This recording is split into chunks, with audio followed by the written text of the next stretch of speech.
What happens when a US Congresswoman is publicly challenged by a revolutionary African leader, live, uncensored, and in front of the entire world? No scripts, no filters, just raw truth, power, and a battle of convictions that ignited protests on 4 continents. This isn't just a debate, it's a turning point in global history. Stay with us, because by the end of this story, you won't see the world the same way again. The envelope arrived with no fanfare, no presidential seal, no official watermark, just a deep crimson wax stamp and a handwritten address that made Jasmine Crockett pause mid-step. It was delivered through diplomatic back channels that her staff rarely used and almost never trusted. No one in her office expected a message that morning, especially not one that would set off a global firestorm. But as her chief aide, Danielle, slid the envelope across her desk, there was a tremble in her voice. "It's been verified. The French embassy received the same letter. So did CNN. It's real." Jasmine stared at it as if it was something alive. The name stamped in bold across the top read, Captain Ibrahim Traoré, Interim President of Burkina Faso. The contents were brief, no pleasantries, no political varnish, just a direct challenge, a debate, live, unmoderated, uncensored, broadcast globally. Topic: Africa's future, true independence or continued manipulation by Western powers. Location: Accra. 1 hour warning, cameras rolling. "Speak for your people," it ended. Signed simply, Ibrahim. For a moment she laughed, not out of amusement, but disbelief. "Is this a joke?" she asked, her fingers resting lightly on the envelope as if it might detonate. But it wasn't a joke, it was very real, and it was personal. The timing couldn't have been more volatile. Relations between the United States and several West African military-led governments were unraveling. Sanctions had been imposed, intelligence leaks whispered of covert operations, and Washington's tone had shifted from diplomatic to defensive. This wasn't a debate invitation, it was a strike, and everyone knew it. The White House called within minutes. They urged caution, offered talking points, hinted that declining would be smarter, safer, more presidential. But Crockett was not in the business of silence. "If we claim to be the moral compass of the world," she told the cameras at a hastily arranged press conference, "then we don't run from uncomfortable conversations. We lead them." The press room fell silent as she spoke, her voice calm but edged with steel. She knew what this meant. This wasn't about 2 officials disagreeing on policy. This was about confronting the shadow of history under the glare of a global spotlight. It was a challenge to everything the West had built, and perhaps everything it had ignored. That night, she boarded a flight to Accra. Alone, no delegation, no safety net, just her convictions and a storm of questions she knew the world would be asking. Outside the plane window, the stars blurred across the Atlantic like scattered signals, urgent and uncertain. Inside her, something deeper stirred, not fear but resolve, a sense that history was no longer something she studied or referenced. She was stepping into it. She didn't know what Traoré truly wanted. Maybe he sought to humiliate, to provoke, to fracture alliances, or maybe, just maybe, he wanted what she did. A reckoning, a chance to stop performing diplomacy and start telling the truth. Whatever it was, Jasmine Crockett was about to walk into the fire. The plane touched down in Accra just after dawn, the heat already rising off the tarmac like a warning. Jasmine Crockett stepped out to a wall of sound, cheering, chanting, shouting, but it wasn't a diplomatic welcome. There were no red carpets, no official handshakes. Instead, the crowd had gathered on their own, drawn to this confrontation like moths to a fire. Thousands of people lined the streets outside Kotoka International Airport, young, old, barefoot, suited, waving cardboard signs with bold, clashing declarations: Traoré, defender of Africa, and Crockett, speak the truth. There were no illusions. This was no formal debate. It was a showdown. Jasmine moved through the city with quiet determination. Her team had offered a local security detail, but she declined. She didn't want barriers between herself and the people. She wanted to feel the heartbeat of this place, to know why they cared so deeply. Because the people of Accra hadn't come to be entertained. They came because something in their bones told them this mattered. Something was shifting, and Jasmine felt it too. The venue, a former colonial courthouse turned civic hall, stood like a relic of two worlds colliding. Outside, drums echoed from the street, matching the rhythm of rising voices. Inside, the air was thick with anticipation. There would be no moderators, no rules, just 2 microphones, 2 chairs, and the eyes of the world. When Ibrahim Traoré arrived, he didn't wave, he didn't smile. Dressed in dark fatigues, flanked by no one, he entered the room with the calm intensity of a soldier who had already survived too many wars. His eyes swept the room, unreadable. And then they locked onto hers. Jasmine stood her ground in a tailored blue suit, spine straight, face composed. She wasn't here to trade barbs. She was here because the world needed someone who could stare power in the face and speak without trembling. The silence between them was electric, more charged than any insult. There was no handshake, no pretense, only recognition of challenge, of opposition, of mutual resolve. Then the cameras went live. Traoré spoke first. His voice was steady, low, commanding. "The world wants us to play polite," he began, "to pretend that the US and Europe haven't kept their boots on Africa's neck for a century. I'm not here to pretend. I'm not here to negotiate my people's freedom." His words weren't crafted for applause. They were weapons, sharp, deliberate, and unapologetic, and the room reacted. Cheers from some corners, discomfort from others. But Jasmine didn't flinch. She had heard fire before. She had spoken through it. When she finally spoke, her voice was calm but edged with something harder than steel. "Captain," she said, "you speak of historical oppression, and yes, that history is real. But I'm here to ask whether the people of Burkina Faso today have the freedom you demand from others. Do they vote? Do they speak freely? Or have you become the same thing you claim to resist?" The reaction was instant. Murmurs, gasps, hands clapped against mouths. And yet her gaze didn't move. She hadn't come to flinch. She had come to expose contradictions, not with arrogance, but with honesty. This wasn't a debate anymore. It was a reckoning. Two leaders not just facing off against each other, but wrestling with the ghosts of their nations, the weight of legacy and the cost of change. They had taken the stage, and neither one planned to back down. The light in the hall flickered faintly, as if the electricity itself couldn't handle the voltage of what was unfolding on stage. Neither Jasmine Crockett nor Ibrahim Traoré had moved from their places. But the atmosphere had changed. The air felt heavier. The debate had shifted from accusation to exposure, from rhetoric to raw nerve. Traoré's eyes narrowed as he leaned into the mic. "I've seen your kind before," he said, his voice darker now, not angry, calm, in a way that felt more dangerous. "You wear democracy like armor. You speak of freedom and elections while your corporations strip our soil of gold, cobalt, lithium. You bring speeches, we're left with dust." He didn't raise his voice, but the room felt shaken anyway. The accusation wasn't just at Crockett, it was at everything she symbolized. He was cutting through layers of diplomacy and going straight for the heart of Western hypocrisy. And the world was watching. Crockett didn't blink.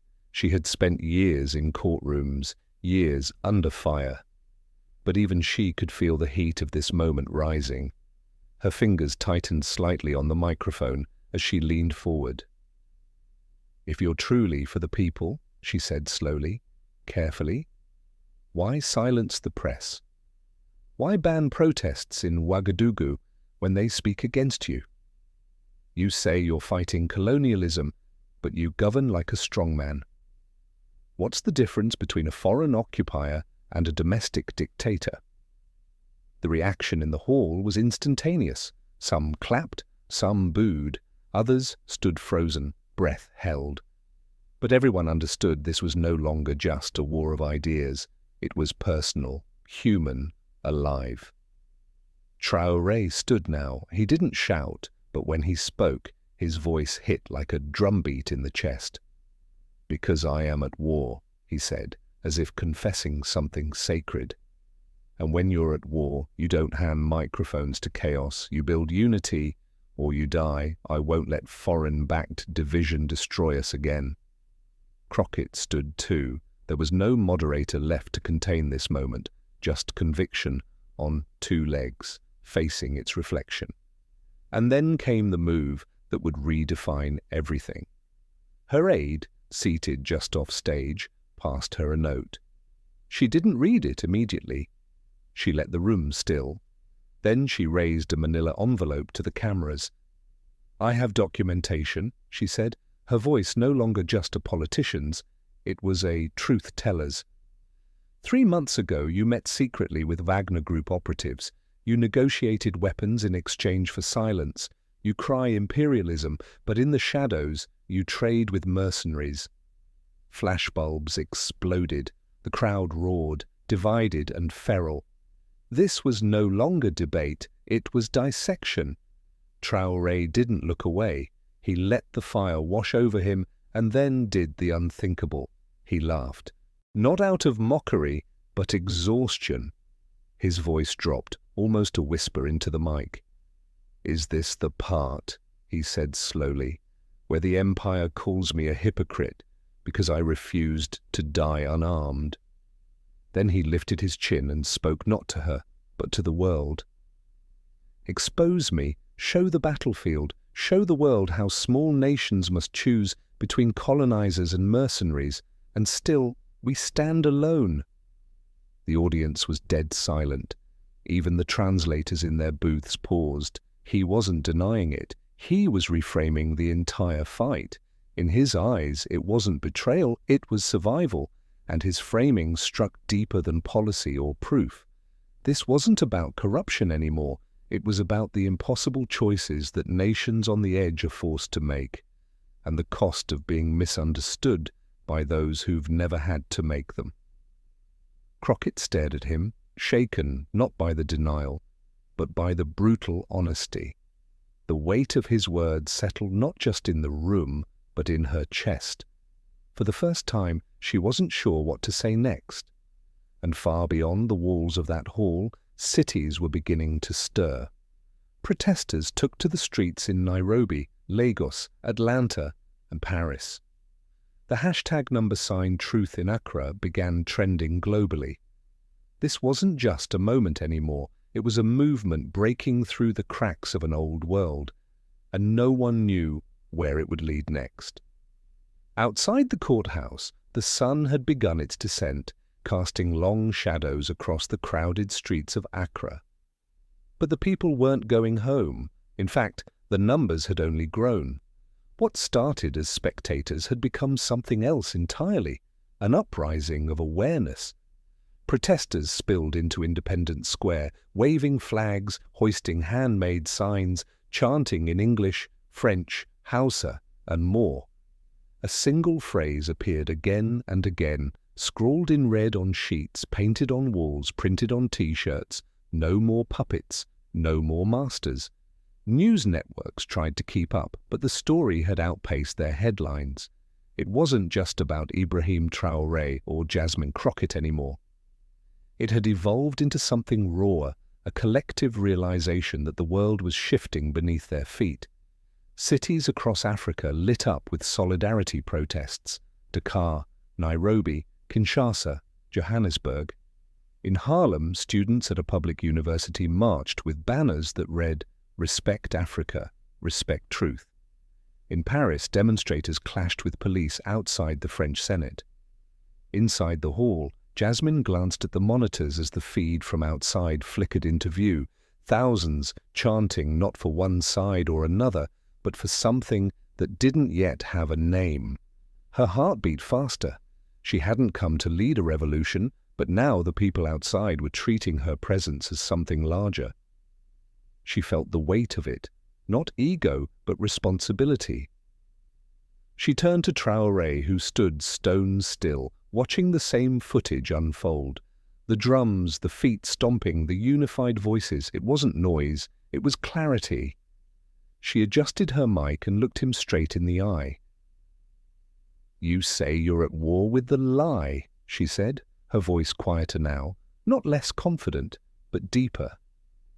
"But what about unity? What about the people, your people? Doesn't this path divide more than it heals?" The question didn't come from strategy. It came from humanity.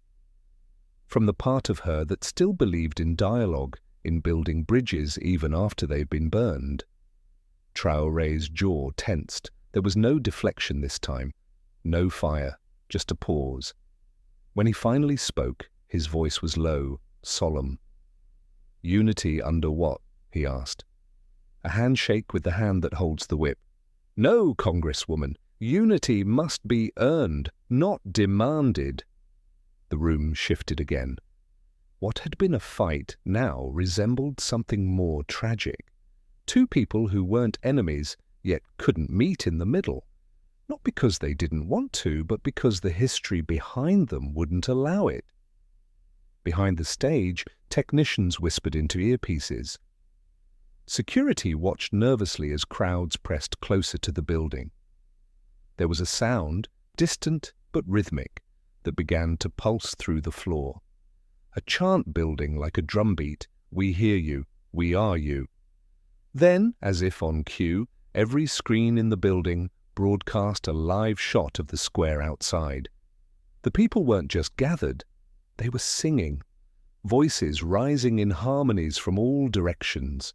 It wasn't in one language, it wasn't even rehearsed, but it was unmistakable. It was a call to reclaim dignity.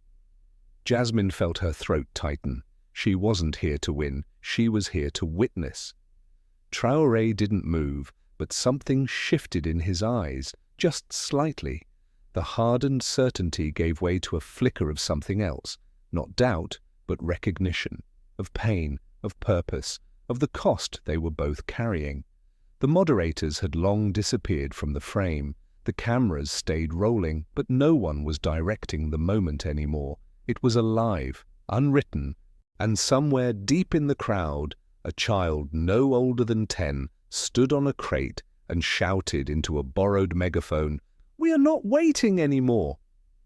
No one knew who she was, but her voice cut through the noise like a blade through silence. Back inside, Jasmine and Traoré turned simultaneously toward the sound. They didn't speak. They didn't need to, because something had begun, and neither of them could stop it now. The hall was no longer a place for speeches. It had become a space suspended in something greater than debate, an unspoken moment of transformation. No one was certain what would happen next. The cameras kept rolling, the crowds outside kept rising in voice and volume, and inside, two leaders who had come to battle now stood on the edge of something far more uncertain and profound. Jasmine Crockett looked out over the silent room. Her notes were still on the table, untouched. Her staff watched her anxiously from behind the curtain, waiting for her to strike, to finish the verbal duel with the kind of rhetorical brilliance they knew she possessed. But she didn't return to her points, she didn't lean on data. Something in her had shifted, something that couldn't be measured in applause or polls. "I didn't come here to defend every flaw in my country," she said, her voice quieter now, more human than political. "And I didn't come here to attack you, Captain Traoré. I came here because I believe people, your people, my people, deserve more than slogans and survival. They deserve power over their own lives, real power, the kind that doesn't come with strings attached. The words hung in the air, trembling with truth. Across from her, Ibrahim Traoré didn't answer right away. His eyes, which had been sharp, almost defiant all evening, softened.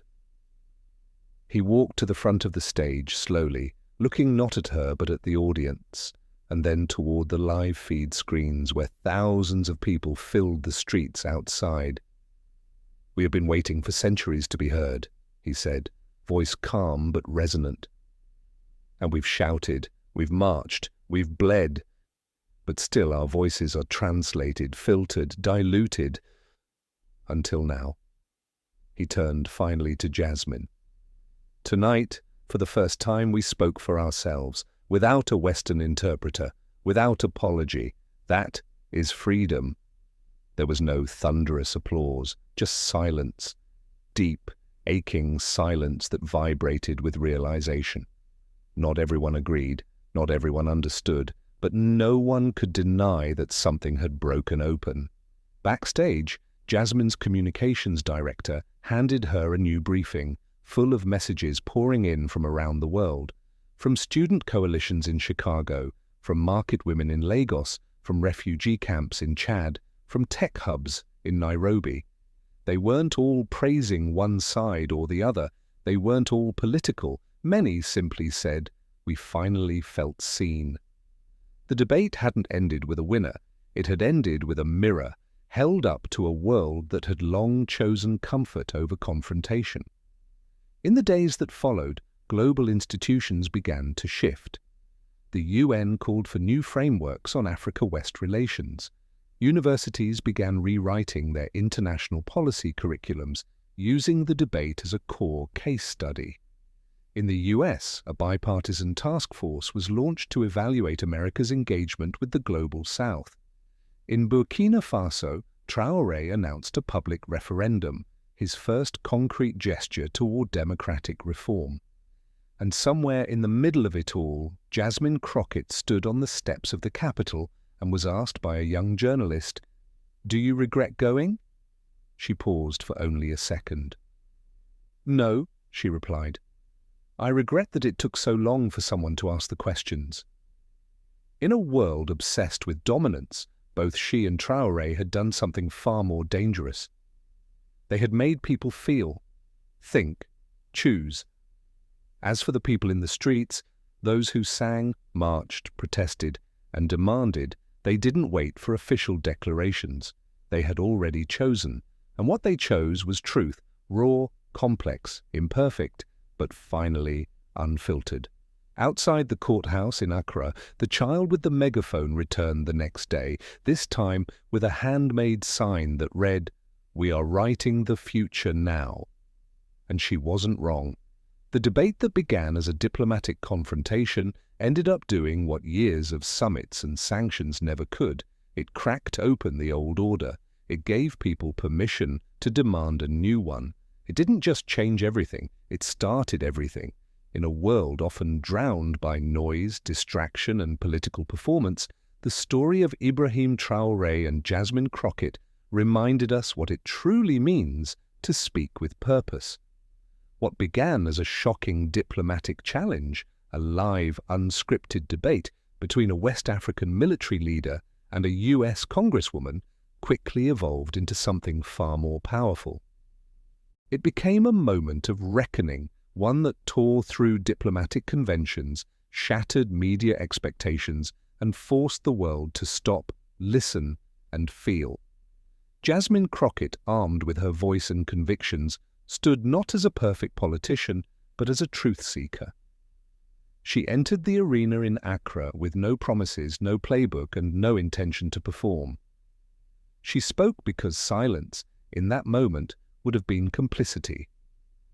On the other side, Ibrahim Traoré stood like a force of history, unapologetic, fierce, and burdened by the weight of a continent still healing from centuries of exploitation. He did not flinch, he did not soften his message. Instead, he lit a fire that forced uncomfortable truths into the open.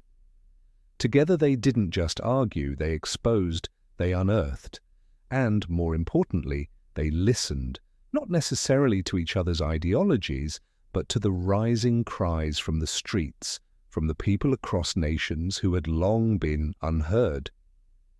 This story wasn't about victory, it wasn't about diplomacy, it was about truth, even when it's hard to hear. It was about standing your ground, not because you want to be right, but because you believe people deserve more than what they've been given. Jasmine and Ibrahim came from opposite ends of the world, with opposing views and different scars, but they both did the same thing. They showed up when it mattered most. In your own life, you may not be on a global stage, but there will be moments when you're called to speak up, at work, in your family, among your friends, or within your community. You might face criticism, misunderstanding, or even backlash. But the lesson here is this: don't sit out of the conversations that shape the future just because they're uncomfortable. Be like Jasmine. Be like Ibrahim. Lead with truth, even if your voice shakes. The change we seek often starts in the moments when we choose to show up. Who do you believe sparked the most meaningful change in this story? A. Jasmine Crockett, for standing firm and speaking truth in the face of global scrutiny. B. Ibrahim Traoré, for daring to confront the world and speak for Africa's dignity. Drop your answer, A or B, in the comments below. We're excited to hear your thoughts. And now, we'd love to hear you. What did you take away from this story? Did it shift your thinking? Did it challenge or inspire you? Share your opinion in the comments so others can reflect, discuss, and grow with you. If you found this story powerful, thought-provoking, or eye-opening, please consider subscribing to our channel. Your support helps us continue bringing global stories that matter, stories of courage, conflict, and transformation. Thank you for being here. Keep listening, keep speaking, and never stop showing up.